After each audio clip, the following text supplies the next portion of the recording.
Et salut les amis, alors la semaine dernière on avait vu un deck Taya un peu pourri, je l'ai pas vraiment changé, j'ai laissé tel quel, on verra plus tard pour le changer. On l'a opposé à Minsk, un deck qui paye pas de mine comme ça. On pense d'abord avec le X qu'on va faire une grosse créature en faisant du mana infini, et donc du coup tuer avec le petit jeton bout.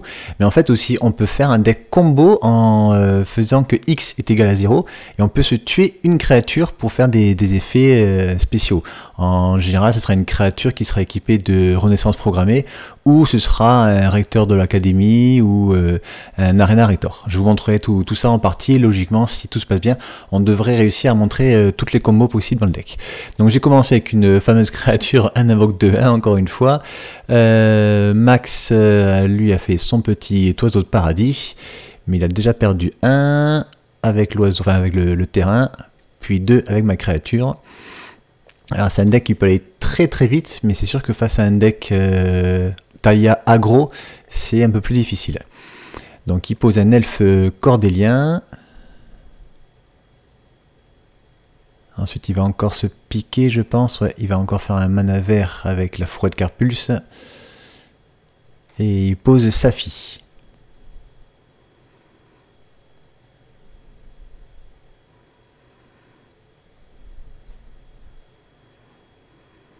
Allez, j'attaque avec mes deux créatures. On va voir comment il bloque, déjà s'il bloque. Il prend 4, il est déjà à 12. Et derrière, j'ai pas mal hésité. J'avais une 2-2 protection du vert et du noir qui était double initiative. J'avais une créature volante, j'avais le maréchal Bénaillant. J'avais plusieurs possibilités. Mais je pense que poser le cheval et les deux vrimes, non seulement ça vole, mais en plus ça fait le même effet que Taya. Donc s'il veut lancer la renaissance programmée par exemple, ça peut être pas mal, ou s'il veut poser Aluren ou Vague de Parallaxe. Je me suis dit voilà, ça allait le ralentir, donc c'était le choix le plus important, enfin le plus intéressant je pense à faire pour moi. C'est à lui, il pose un Capitaine Ranger Deos, donc je pense qu'il va aller chercher un maximum de mana. Voilà, il va chercher une Charmidriade. Après, il sacrifie Safi, qui fait que si le Ranger meurt, il revient. Et en l'occurrence, il le sacrifie pour empêcher de jouer des sorts non créatures. Du coup, il revient et il va chercher un Pèlerin d'Avacine. À mon entretien, il le resacrifie pour empêcher de jouer des sorts non créatures. Alors là, j'en vois franchement pas l'intérêt. Il aurait dû le garder, je pense, pour faire un bloqueur. Et ensuite pouvoir peut-être faire sa combo. Il a voulu m'empêcher de lancer des sorts non créatures, mais de toute façon les sorts non créatures coûtent 2 de plus, donc c'était pas tentant pour moi. Et donc j'ai le fameux maréchal Bénaillant, pardon. Bon, en même temps il pouvait pas savoir que j'avais ça en main. Du coup là s'il bloque pas, il prendrait 9 points de dégâts. Voilà, donc c'est ce qu'il décide. Il va essayer de me tuer ce coup-ci avec une combo en one shot. Il a pas mal de mana, mais il n'y a pas Minsk sur la table encore, donc c'est pas évident. Et il s'aperçoit que c'est pas possible ce tour-ci, donc tant pis, il va mettre un maximum de bloqueurs. Donc hyper 1, il pose un elfe de lien noir.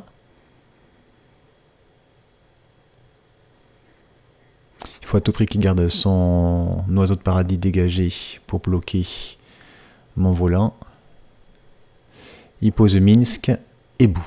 Du coup, ça lui fait 5 bloqueurs, donc il gardera logiquement, voilà, il faut qu'à tout prix qu'il garde son Minsk, c'est ça la combo. Il a 4 créatures ensuite, il va pouvoir tout bloquer, même le volant. Et logiquement, ouais, ça devrait bien se passer pour lui ce tour-ci, à moins que je pioche un anti-créature.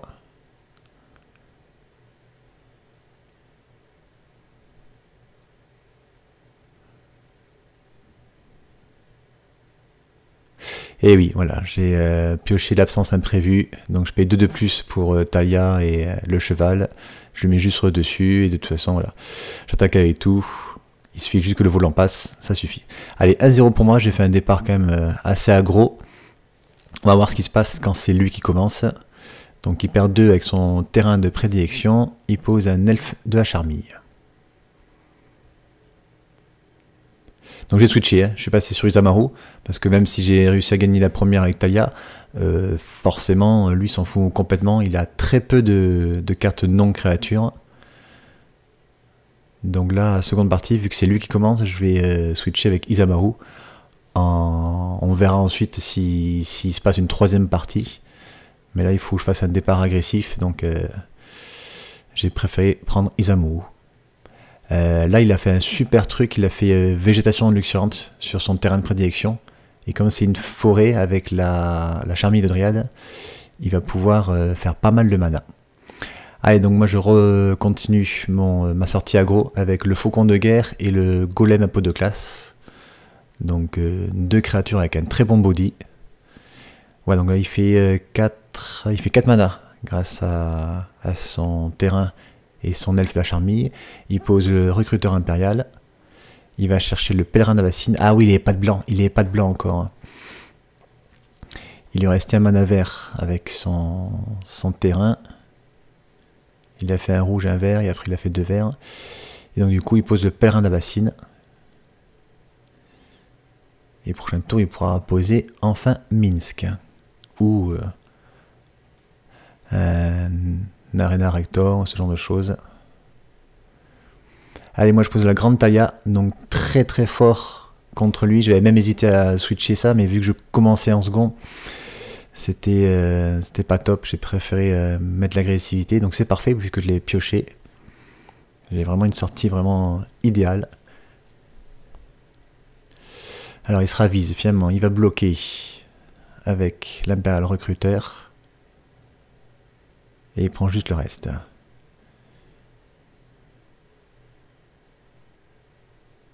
Oui, il donne plus 1, plus 2 à son Imperial Recruteur. Du coup, son Imperial Recruteur ne meurt pas.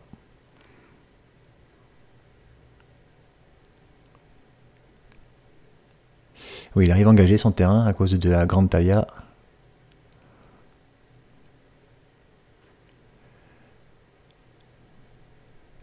Alors, hop là. Pour 3 mana, il pose Minsk.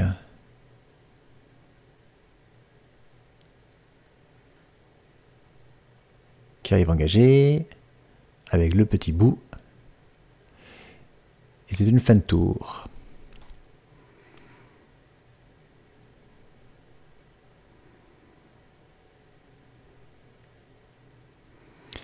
Alors, il faut à nouveau que je fasse beaucoup d'agressivité pour lui faire mal. Et là, en l'occurrence, je connais son deck. Il faut à tout prix que je exile Minsk. Il ne faut pas qu'il fasse son pouvoir. Du coup, je lance un garde de la foire pour exiler son général. Le Mitsu, mais oui, c'est dans sa zone qu'il faut le mettre. Oui. Voilà. Je pose une grève inondée ensuite. Je vais pouvoir booster une de mes créatures en allant chercher la grange idyllique si elle est bloquée. Logiquement, il va bloquer Isamaru. Voilà.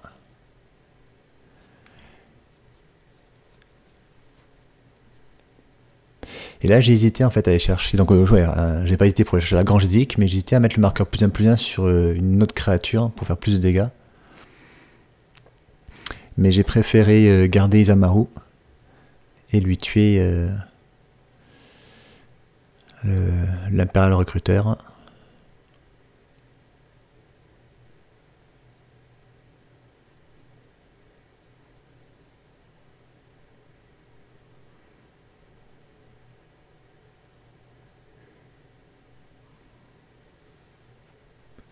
Alors il fait 1, 2, 3, 4 mana. Et ben voilà, c'est bien ce qui me semblait, qu'il avait un recteur. Alors j'ai eu bien fait franchement d'exiler son Minsk, parce que là sinon j'aurais déjà perdu la partie. Et là je peux plus attaquer, parce que si j'attaque... Ah oui, si, il est arrivé à engager heureusement. Il est arrivé à engager grâce à Talia. Donc là je peux faire une dernière phase d'attaque, après ce sera fini. Donc j'attaque avec tout. 3, 4, 5, 6, 7, 8, 9. Je ferai 9 points de dégâts. Il faut qu'il bloque le plus gros. Donc oui, le petit bout ne sert plus à rien.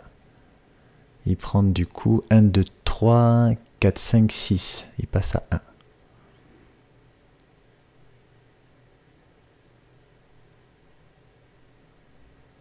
J'aurais pu bloquer un de plus, quand même, c'était risqué ce qu'il a fait.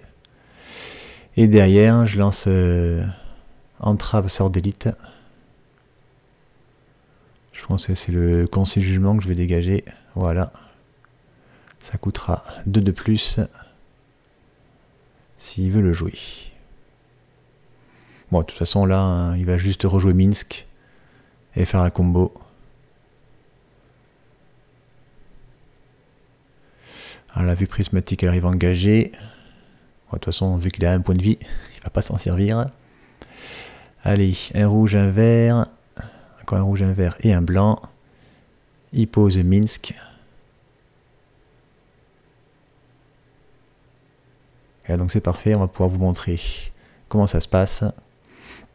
Oui, il arrive engagé. Il y a le petit bout avec.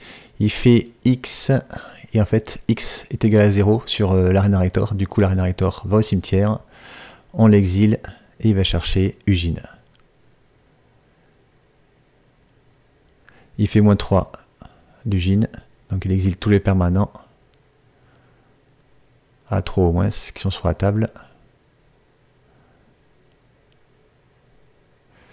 Il a oublié d'exiler d'ailleurs son enchantement de terrain.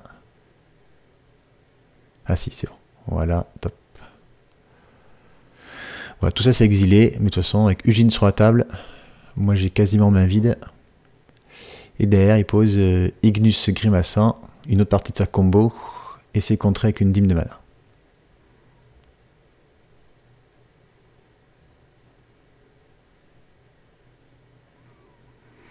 Allez, à mon tour, je vais poser Isamaru et je vais poser un garde du corps intrépide. Je suis obligé de poser 2 bêtes, sinon si j'en pose qu'une seule, il va faire le +2 de Ugine. Donc il faut que j'oblige à faire encore le -1 de Ugine pour baisser Ugine au maximum. Comme ça, moi je gagne un petit peu de temps jusqu'à trouver une solution. J'ai des cercles de Loubi dans le deck.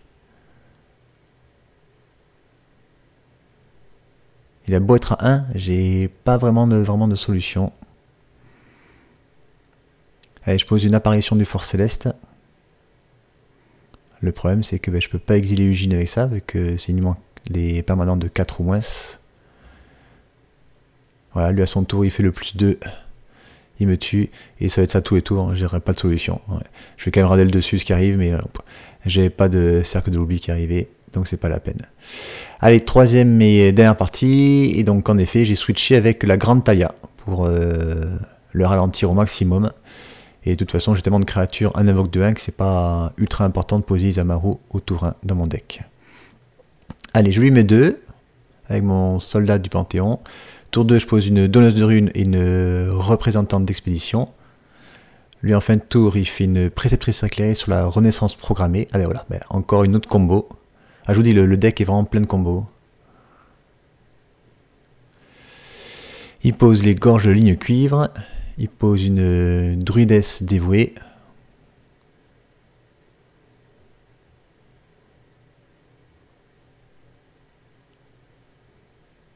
Allez, à mon tour, je pose la Grande Talia.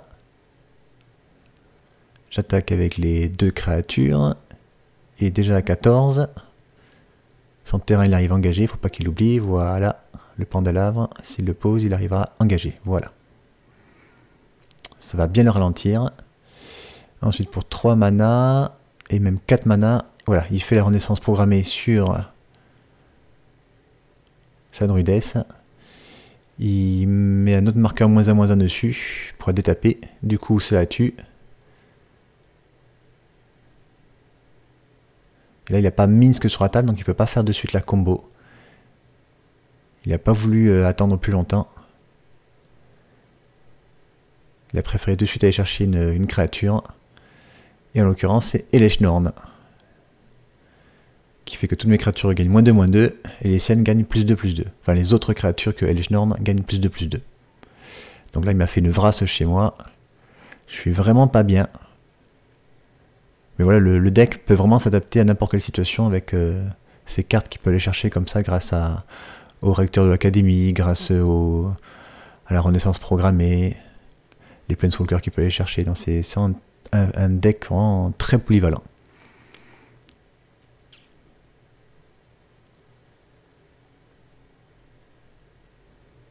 Il faut lui poser repose en paix pour le gêner ce deck. Ou lui exiler les créatures avant qu'elle meure. Allez, donc il pose le recteur de l'académie. Lui il va chercher un enchantement. Alors heureusement la renaissance programmée est déjà au cimetière. Donc il ne pourra pas faire l'autre combo du deck. En revanche, il pourra aller peut-être aller chercher Aluren ou Vague de Parallaxe. Il y a une combo avec Aluren pour faire du mana infini avec Ignus. Allez, je pose un cercle de l'oubli, j'ai vachement hésité entre les deux, mais voilà, mais lui il me tue totalement. J'ai posé le magistrat de Dranit, donc j'ai un petit peu de temps, il peut pas poser de suite Minsk. Il pose un limon nécrophage.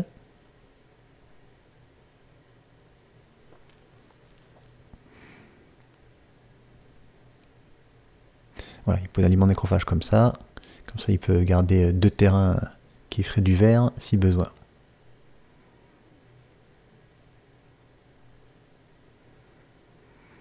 Allez, j'ai de la chance, je pioche une apparition du Fort Céleste. Je lui exile le recteur de l'académie. Si là il va me tuer l'apparition du Fort Céleste, il aura une créature 4-4. Fin de tour, il m'exile 2 créatures. Il gagne 2 points de vie. Il perd 1 à cause de la City.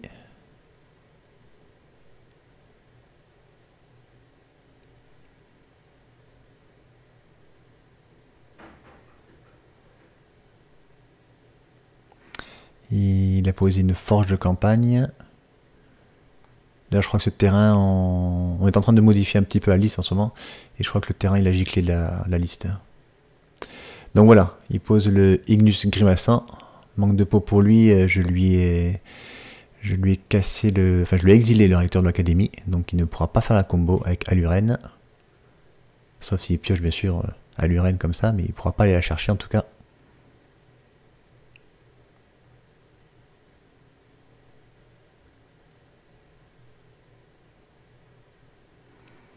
Allez, encore une petite créature pourrie. Il faut vraiment que je modifie cette liste de Thalia. Mais voilà, j'ai bien rigolé en tout cas avec ce deck. Allez, je pose le faucheur de malheur. Et en réponse à l'exil de ma créature, il l'exile la mienne. Et derrière, je pose Isamaru et le chevalier vénérable. Allez, hop, il exile une créature, il gagne un point de vie. Par contre, il aurait dû perdre 1 normalement avec la City of Brass. Ah ben, au lieu de le perdre, il l'a gagné. Bon, c'est pas grave. De toute façon, vous verrez que c'est pas ce genre de point de vie qui va être important à la fin de la partie. Ça, je vous laisse encore le suspense, mais vous allez voir, ce sera pas au point de vie que la partie va se faire. Allez, je pose un chevalier du halo sacré.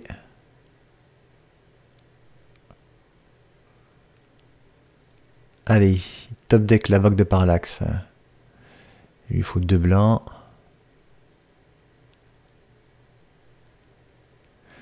Oui, il peut payer 1 rouge pour remonter Ignus et faire 1 rouge et 2 incolores.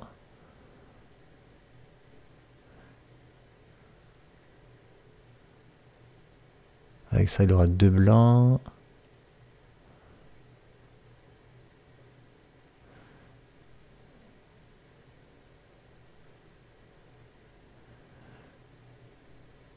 Alors, comment il veut la payer?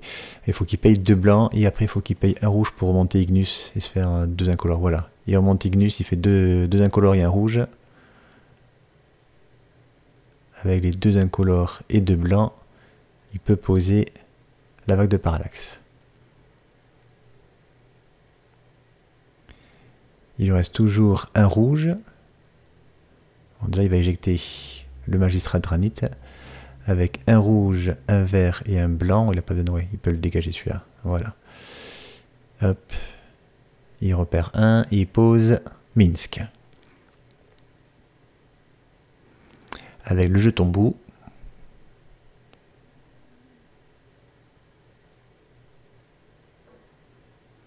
Donc maintenant il s'est débarrassé du magistrat de Dranit, il a pu poser Minsk tranquille. Moi derrière, je vais poser la sanctificatrice en vec.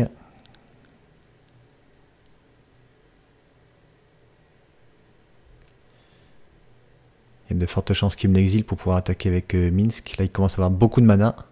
Du coup, il peut faire des phases d'attaque avec Minsk boosté, Bou boosté par Minsk.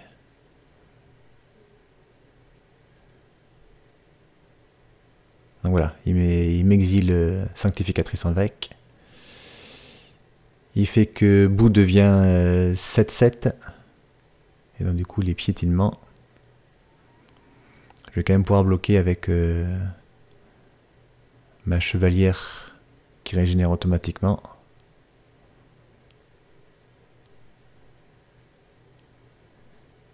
Je prendrai que 5, je passerai à 11.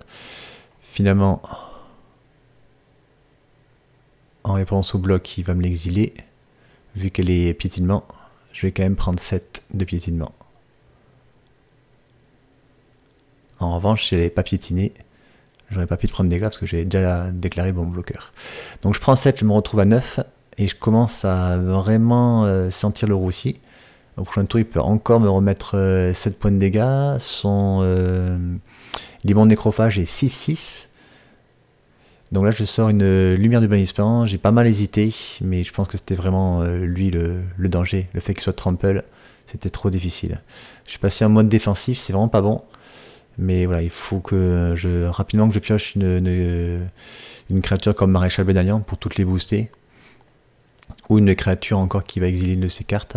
L'avantage c'est que dans un tour, je vais récupérer 3 de mes créatures. Parce que la vague de parallaxe va disparaître. Alors exiler Minsk, ça n'aurait pas été un bon choix parce qu'il aurait pu de suite le reposer. Ça aurait été bien si la vague de parallaxe était revenue, mais non. À un tour près, ça s'est mal goupillé. Mais je pouvais pas le laisser avec une créature piétinement comme ça. C'était beaucoup trop risqué.